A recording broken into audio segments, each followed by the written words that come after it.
বন্দি থাকা, নিখোঁজ হওয়া কিংবা অদৃশ্য হয়ে যাওয়া, এ কি কোনো গল্পের কাল্পনিক ঘটনা নাকি বাস্তবের এক ভয়ঙ্কর সত্য? হ্যালো বন্ধুরা, জ্ঞানের রহস্যের আরেকটি নতুন ভিডিওতে আপনাদের স্বাগতম।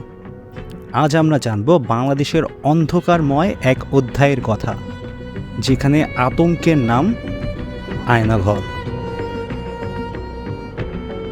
ঢাকা সেনানিবাসের অভ্যন্তরে বাংলাদেশের প্রতিরক্ষা বাহিনীর কাউন্টার টেরোরিজম ইন্টেলিজেন্স ব্যুরো পরিচালিত এক গোপন স্থান, যা সবার কাছে পরিচিত আয়নাঘর নামে। 2009 সাল থেকে 2021 সাল পর্যন্ত এই আয়নাঘরে বন্দী করা হয়েছে অসংখ্য মানুষকে।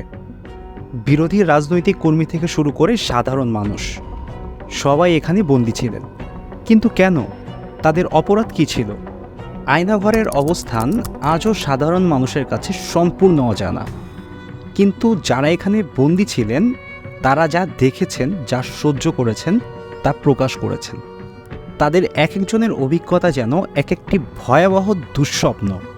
এখানে বন্দী থাকা ব্যক্তিরা বলছেন, এখানে নেই কোনো আলো, নেই কোনো মুক্ত বাতাস, সারাক্ষণ শুধু অন্ধকার আর আতঙ্ক। আয়নাঘর যেন এক জীবন্ত নরক। আন্তর্জাতিক মানবাধিকার সংস্থাগুলো বারবার এই গোপন আটক কেন্দ্রের কথা প্রকাশ্যে এনেছে, কিন্তু তারপরও আয়নাঘরের অস্তিত্ব আজও অস্বীকার করা হয়।